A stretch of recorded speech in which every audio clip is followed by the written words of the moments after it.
Hey everyone, welcome back to an episode of Create with Linda. So today is Tuesday, guys, and you know what that means. Talk about it Tuesday. Here we go. Talk about it Tuesday. I know I'm strange, guys. Okay.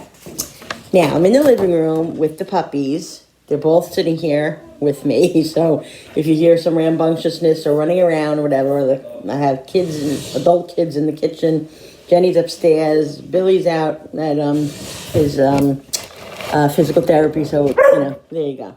Of course, he's going to bark because, All right, guys. So today's Tuesday. Talk about it Tuesday. I really have nothing to talk about today.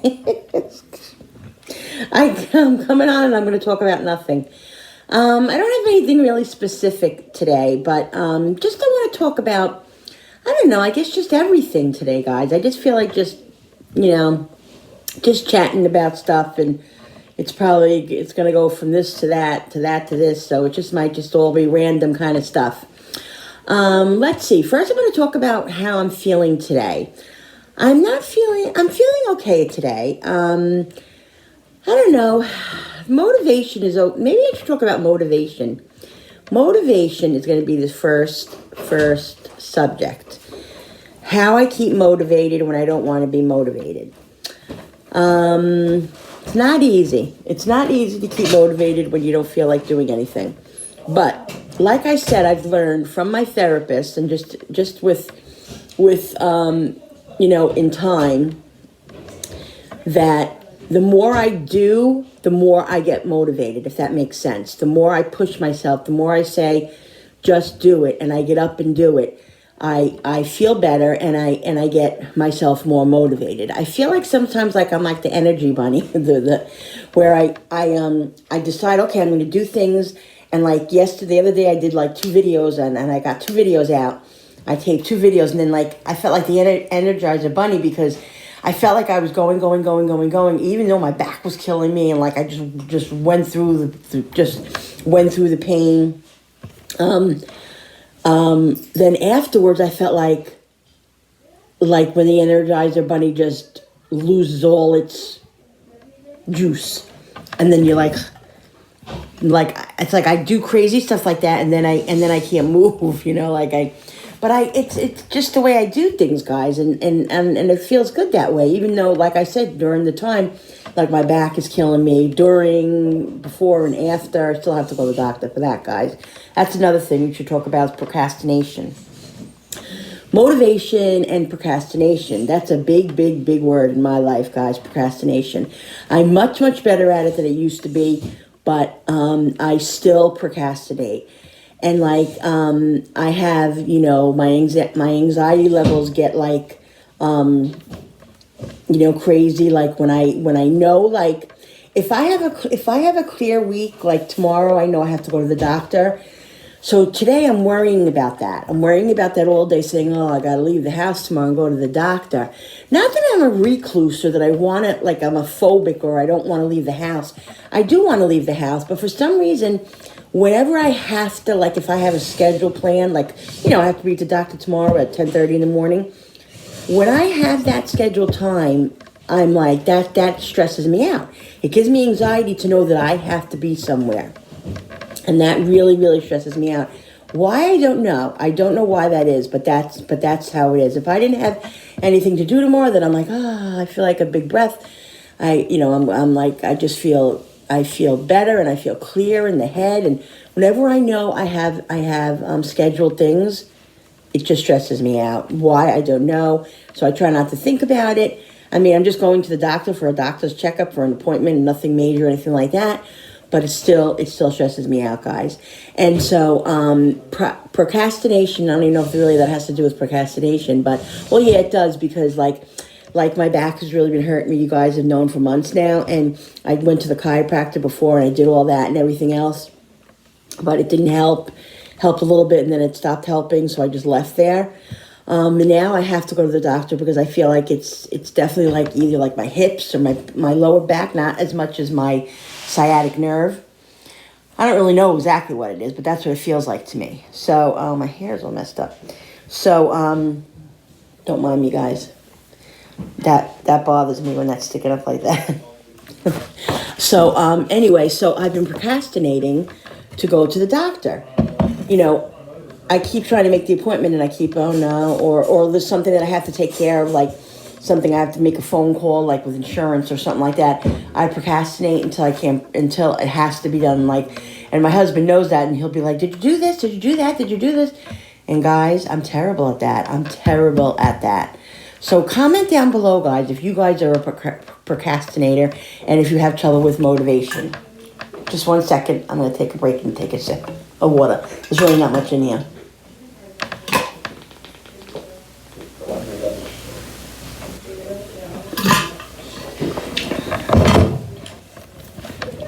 I had coffee this morning and I didn't have any water. So I was a little thirsty there. And after talking and running my mouth, I guess I got thirsty. So anyway, yeah, so procrastination is a big thing in my life. I'm trying to work on. Like I said, guys, I'm definitely better. I'm better at that. Much better at that, but I still got it. I still got that trait. What else, guys? Let's see.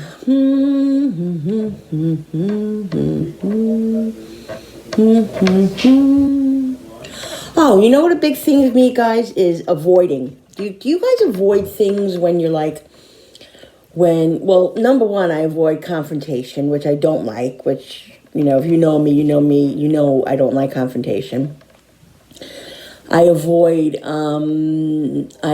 having, well, again, it comes down to procrastination again. I avoid, making appointments, doing this, doing that. I just am a big avoider. That's just me, guys. I'm being totally honest. I am a big avoider. But you know what the thing is, guys, is that I remember years ago when I started therapy and everything, I used to worry myself about things that I couldn't control and stuff and worry myself to death. And once let's just say, for instance, if you had a bill collector calling you, right? And they kept calling and they kept calling and they kept calling, or you had to call, the electric company because your bill was late and you needed to call them to make an arrangement so your electric wasn't shut off. I would procrastinate about that for so long, and then until my stomach couldn't take it anymore, that I finally did it. And right after I did it, I'd be like, you know what? That wasn't so hard. I did it. Look, I did it, and now I feel like a weight has been lifted off me. Those are the things that I procrastinate about that years ago that used to really debilitate me, guys. Really, really debilitate me and make me depressed and make me anxious and make me really, really, really upset. So I've learned to do that, and I know now, I tell myself, you know what? What's the worst that can happen? I've learned that, guys, and that has helped me so much, guys. So if you can just do the things that you don't want to do, you'll come to realize how much it really helps you when you do face that problem. You face it and you face it head on, and this way, and then it's not a problem anymore. Because I can remember feeling so many times, oh God, why did I wait so long? Look, it's, you know what I mean? Just having something hanging over your head, like this dark cloud hanging over your head, and you can't move. You feel stuck. When I unstuck myself, guys, I felt like, ooh, the clouds just open up, guys. They really, really do. So, in no way am I telling you guys what to do. Again, I am not an expert. These are all my own experiences, and these are what I've experienced and nothing else. But if you can just face things, it's so much better when you face things and get them over with. And that's how, that's what I've experienced in my life, and has made me a much, happier person, happier and more at ease, guys. Because the minute I procrastinate about something, it's a quick minute now. But in other words, I still do it. I still avoid. I still procrastinate, but not as much, and not to the point where I am sick inside. You know what I mean? As soon as I start to get that little kind of strong, anxious feeling, I nip it in the bud and I take care of it, because I can't live with that knot in my stomach. That was horror. That was hard when that used to happen. having that knot and always worrying and, and some honesties, like when my husband and I were first married and we had Jenny and, we were first coming up in our marriage and, starting our family and all of that. We had some heavy duty financial issues. It was very, very difficult. And, a lot of that weighed on us. There was always worry about, the roof over our head and, and maybe food on the table. There were times when it was really, really bad, guys, really, really bad, and I'm here to say that things get better. And like, there were times when we lived like in Florida that we literally had to go to the food pantry. Like, I'm not even joking. I'm not joking. We had to go to the food pantry in order to put food on the table because things were so bad, and we didn't want to do that, and it was we always felt ashamed and kind of embarrassed. But when you needed to do it, you needed to do it, and it was there for us. It was there for us, and it really, really did help us. So, guys, if you're struggling with food, if you're struggling with snacks for your kids or anything, don't feel ashamed to go to the food pantry. I'm telling you, there are many months that we went to the food pantry and we ate because of it. So don't feel ashamed, guys. If you need help, you need help. And that's all there is to it. There's no shame in that. Okay, so don't ever feel ashamed. And if you need food help, you go to 211, call 211. There's all information on there. Go to your local churches, go, call places, and there are people to help you. Even guys, I don't even know if you guys know this, but in Florida, you could literally call I heard this from a church. Well, I called the church and they said that they had this church that I happened to call for help. They had food vouchers that they would give out. So all you had to do was go to the church. They asked you a couple of questions or whatever, and they would give me gift cards for the food stores. They probably do that here in New York too. And there were times that I called the churches, but I also called the food stores themselves, and I would say to them, do you guys give out vouchers for people who need food? And sometimes they would say yes, and sometimes they would say no. Sometimes it would be a $10 gift card, $20 gift card. The church gave out like $50 church gift cards. Go to your churches, guys. Go to your food stores if you're really, really struggling and you really, really need some help. Don't be afraid to ask for help, guys. If you have to feed your kids, you have to feed your kids and yourself. So, don't be ashamed, guys, okay? Everybody needs help once in a while. And I'm telling you, we survived by that help. We survived. We just went through a lot of rough times in our life, in our marriage, in our family, and everything. And, there were times and which was great was like when our kids were younger and we were raising them and stuff. Like, again, we didn't have a lot of money. We had our rent, we paid our bills, and we just made it and everything. Didn't have a lot of extra money and all that. And our kids were young and they were very active.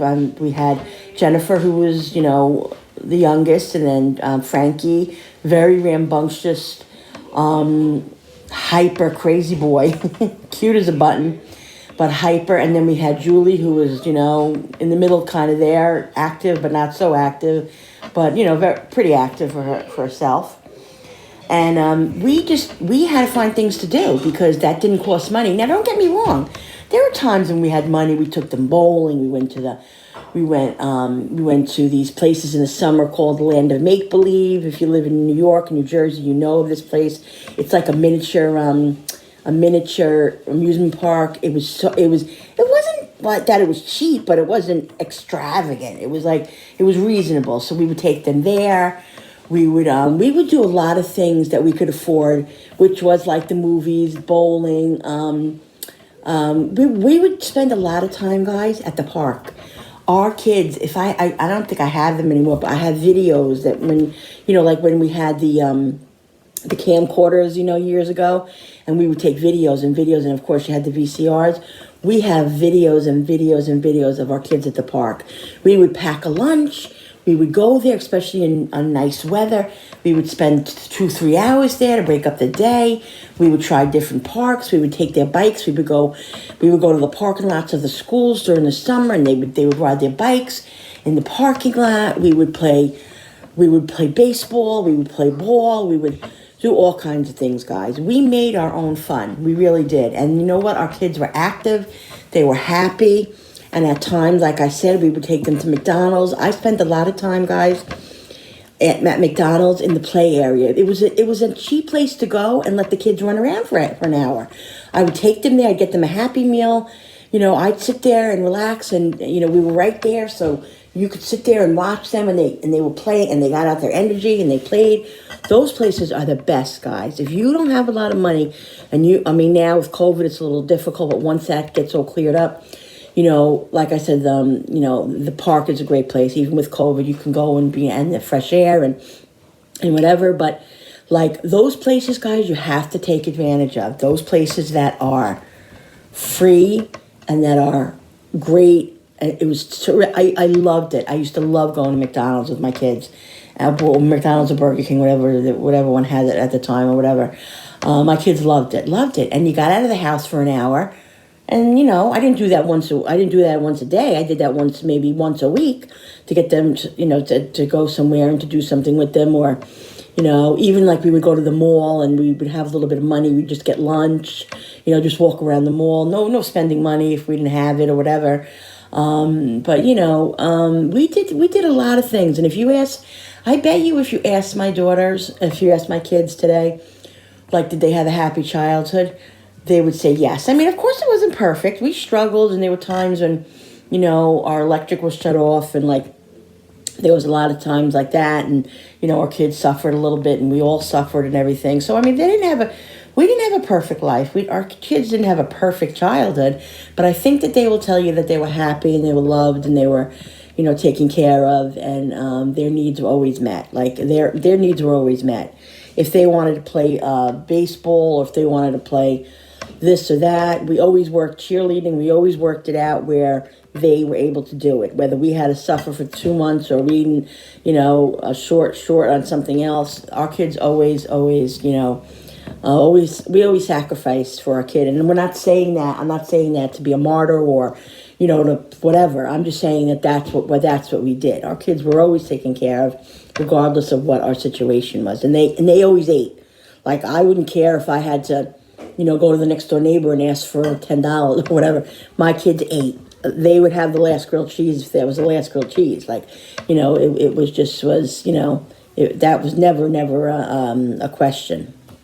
So yeah, there was a lot of hard times, but I think when you have hard times, guys, you learn to, you appreciate better things. Like, my daughter, I can remember growing up, like one of her friends was, a couple of her friends or whatever, or, people that have it better than you. Like they have more money and they get to do this and they get to do that. And like, they just don't struggle and everything. And like, and they just, when they get 16, their father buys them a car. And, my kids have to struggle and save $1,000 to get this piece of junk that she had to get, and saving that ended up being a dud and all this other stuff, and, losing money and all that stuff that you don't have, that you work so hard for, and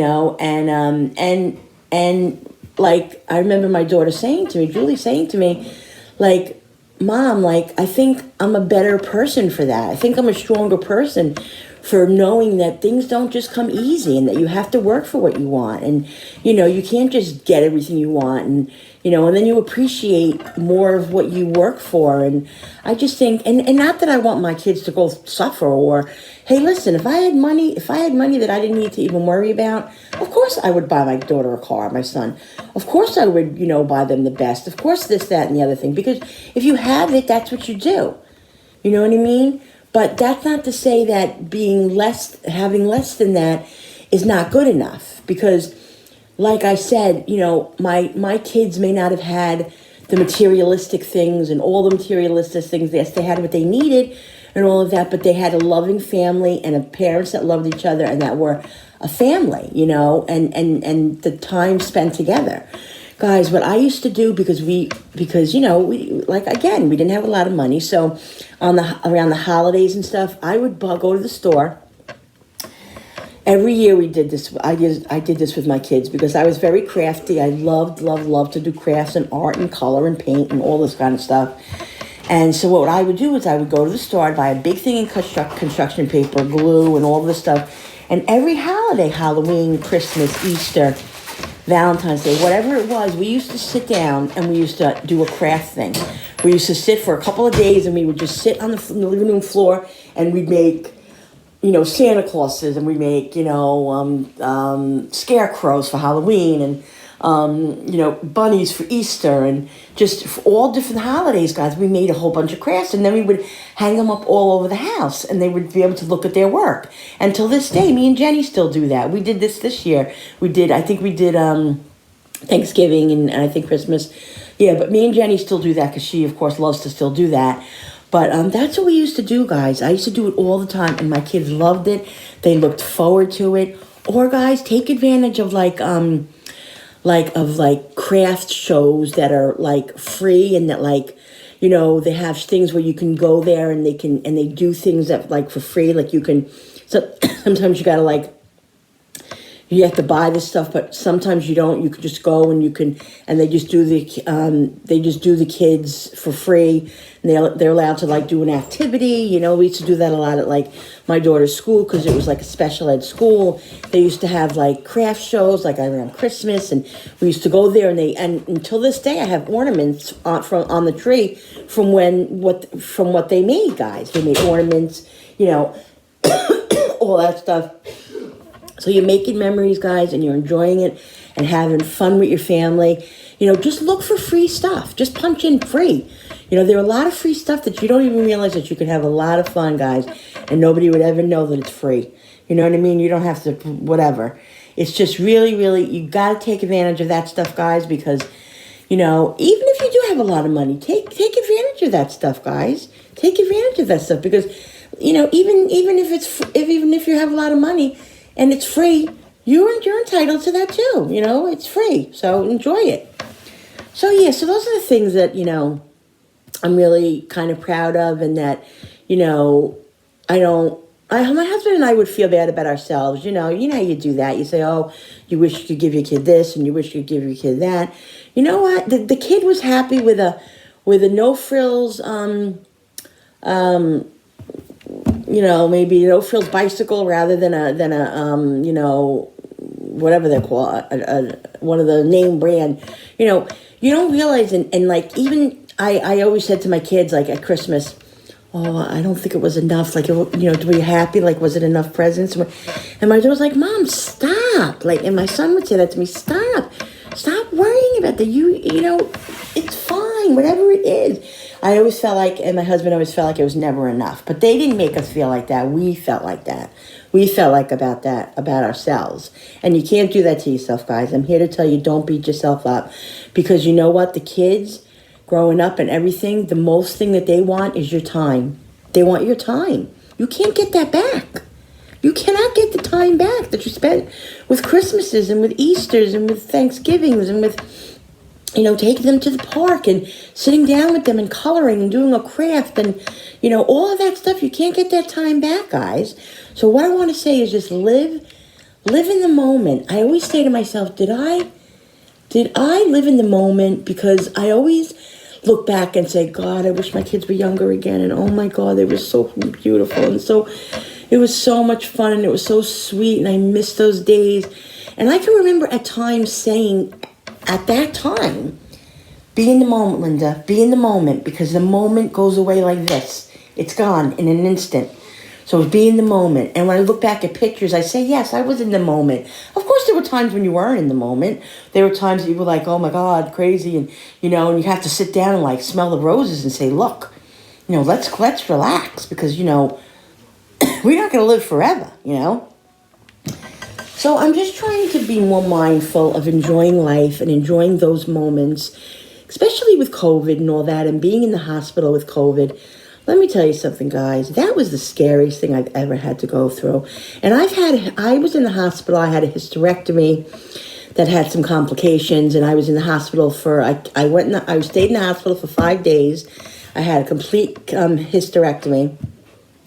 I left the hospital after 5 days. Everything was fine. And then my wound opened up, and I was in the hospital for 15 days at Sloan Kettering in New York City, around people I was in the cancer hospital because the doctor that I had went to was the surgeon that I had went to was from Sloan Kettering, and she was a cancer oncology surgeon, and I had assisted my ovary the size of like a, I don't know, huge. So they didn't know if it was cancer or not. So they had to take out everything and check it and all. And thank God, knock on wood, wasn't surgery and everything. So I was in that hospital. So when I went back, when I had to go back down to the hospital, I had been there like 3 times before I was even admitted because my wound kept opening up because of the diabetes and stuff. Really hard, guys. That was a nightmare. And I never really told this story. And so I had to go back there and stay in that hospital. Well, I was on the floor. I was on it was a cancer hospital, so I was on the floor with people who had cancer. And like in my room, there were people who were going through chemo and had cancer. It was hard, guys. It was such a beautiful hospital. You know, they had a big, beautiful craft room, and it was beautiful, guys. But it was so heart-wrenching to be there because I was sick, but I wasn't sick. I was sick physically within my body, but I wasn't fit. I wasn't, sick. I didn't have, and they used to come in and say, so when were you diagnosed with cancer? Or, what kind of cancer do you have? And I'd be like, no, I don't have cancer. And it was hard. It was hard being there. It really was really hard. But I learned something in there. I was so thankful, guys. I was so thankful. I really was very thankful. So that will kind of woke me up too. And then when I had COVID, to be there and not knowing, like when I walked through that door, like, and I turned around to look at my husband, would they ever see me again? Like literally, like I even asked my husband. I said, like, how did you feel like when you left there? Like weeks later, I asked him. I said, how did you feel? I said, were you scared that you would never see me again? Because you hear so many stories about people going into the hospital and they're struggling, and then all of a sudden they're gone, and like my aunt Cookie, she went in, she had COVID, an elderly lady with issues to begin with, she goes into the hospital and a day later she passes away from COVID, so that could have very well happened to me, and I'm so thankful that it didn't. But guys, it was so scary. It was so scary. So, I am trying to be, I think that's really. Every day I get up and try to think positive now and just try to really be happy with what I have and just realize that it all could have been taken away. It all could have been taken away, and that's devastating. And I'm so sorry for all the people that lost their lives with everything, with cancer, with COVID, with just everything, guys. Really rough. So just love your family, have fun, enjoy the little things, guys. Laugh, like the other night, my husband, we were all sitting here, and I was like, I was restless. And I was like, I'm bored. Like, I don't feel like cooking dinner. I just, you get into a rut. So you just got to get yourself out of it. And you just got to do little things to make yourself feel better. So that's what I did, guys. So I said to my husband, you know what? Let's just go and get a bite to eat. So that's when we went to Applebee's and we got a bite to eat. The little things like that. We were out an hour, okay? We were out. We felt great. Like when we came home, we felt rejuvenated. You feel like you're a person, especially with COVID going on. Even if you go to the store and walk around and buy a candy bar, I don't know. Do something small. I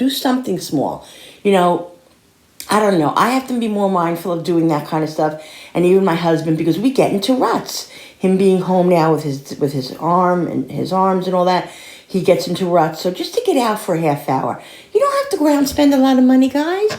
You don't. You could walk around the store.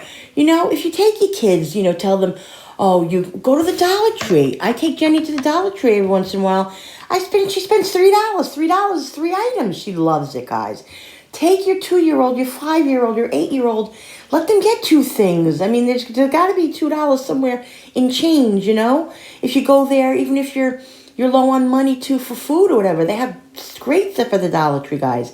Take advantage of the Dollar Tree. They got cold, frozen foods.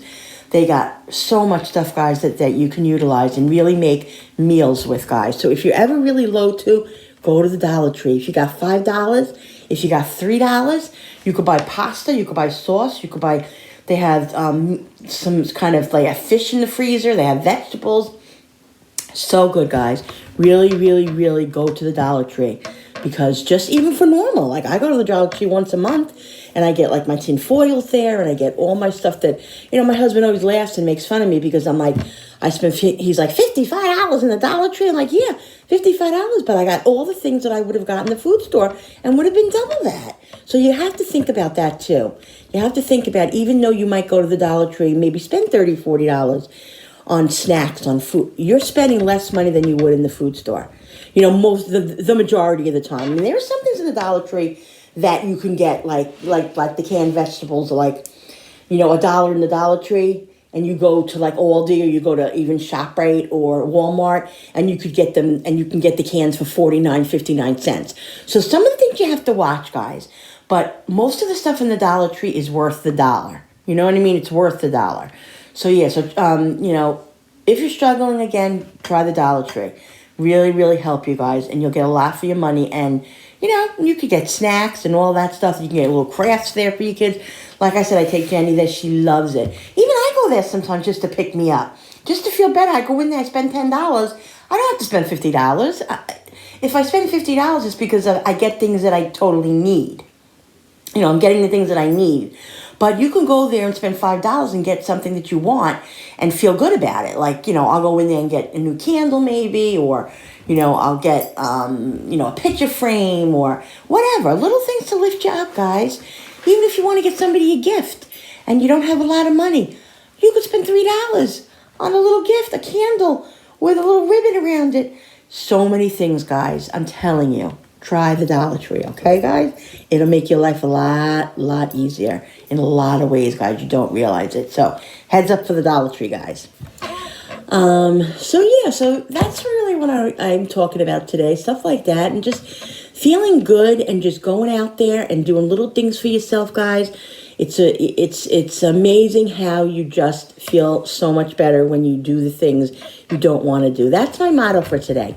Do something today that you don't want to do. That's what I've learned from my therapist, and God, she helped me so much. Do some things that you don't want to do. Even if you write a little list out. 5 things that I want to do that I'm going to do that I don't want to do. Clean out the closet. Call my aunt that I haven't spoken to in 10 years. Go and pick up and go bring the clothes in the basement to the Salvation Army, or, something like that. Write those down, because, and you don't have to do them right away. If you don't feel like doing it that day, then okay, say I'll do it tomorrow. You know what I mean? Just try to get to it. Each day do something different. And each day just try to write it down so this way, write it down so this way and you can check it off. And you'll see how good you feel when you check it off. I mean it.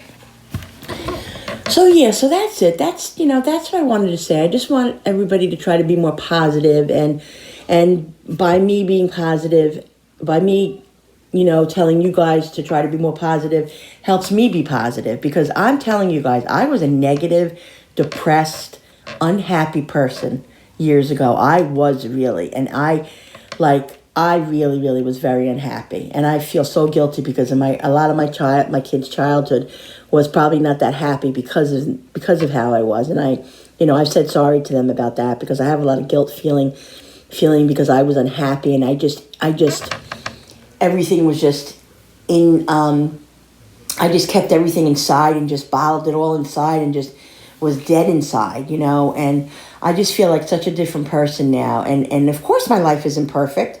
I still deal with depression every day, but it's all livable now. I feel like it's livable. Like I feel like I'm functioning at a different level. And maybe that's because my thought process is different. I get up, I feel different. I still do kind of the same routine I always did. I get up, get my kids together, do whatever I have to do to get my, for my kids, and make sure they're all taken care of. As of today, still with Jenny, I do that. She's 31 and I'm still doing that, but that's a whole different story. That's a whole different talk about it Tuesday. I still do that. And then after that's done, I sit on the couch and I sit there for a couple of hours, and, I sit there and I think I have thoughts. I'm like, let's get up. The difference is that 10, 15, 20 years ago, I wouldn't get up. Like I would lay in my pajamas all day, and I'd get dressed just before my husband would come home, or I'd get dressed before I have to get my kids off the bus, or, you know what I mean? But now I have a different attitude. I get up, I force myself to do the things that I have to do. Like my therapist always said, Linda, don't think about anything, just get up and do it, because when you think, that's when you don't do it. And she's so right, guys. She saved my life. She not only saved my life, but she gave me a happier life. She really, really did. And I'm going to thank her again, because every single time I think about it, I just get all choked up inside to think about how she embedded these things in my brain for so long, and still that it really, really saved my life and gave me a happier life. And sometimes I even question myself. I'm like, am I really that happy? Like, am I happy? Like, hello? Really, am I? You know, and I'm like, maybe I'm not. No, and then I'm like, yes, I am. So, it really is about positive thinking and about just being, being appreciative and just looking at the brighter side of things, but I have bad days. I mean, I have a lot of bad days. I have days where hours in the day, I'm feeling depressed for a moment and I'm anxious and I'm bored and and I'm restless and then it kind of goes away, and I try to kind of let myself, like I said, I let myself go through it, and then I come out of it, I come out of it and I'm okay and I feel better. So yeah, guys, so that was that. That's my message for today, guys. Be strong, be positive, and just try to find fun things to do that are free and that'll make you feel good. Help somebody, go help your neighbor, help your friend, help your mother, your father, I don't know. Help a stranger, guys. It'll make yourself feel better about yourself and about everything in life. Okay, guys? So that's my talk for today. I'm so glad you guys are here with me. Thank you so much for supporting my channel and always being here. If you're new here, thanks for being here. Thanks for subscribing. If you're old here, thank you so much for always supporting me. I love you guys. I love doing this. It's so much fun. And so if you like this video, hit that thumbs up button on the bottom. Hit the subscribe button with the notification button and the bell so you guys can always be notified when I upload a video. All right, guys? Love you guys, and I'll see you on the next video. Don't forget, guys, don't let anybody ever dull your shine. See you next time. Bye.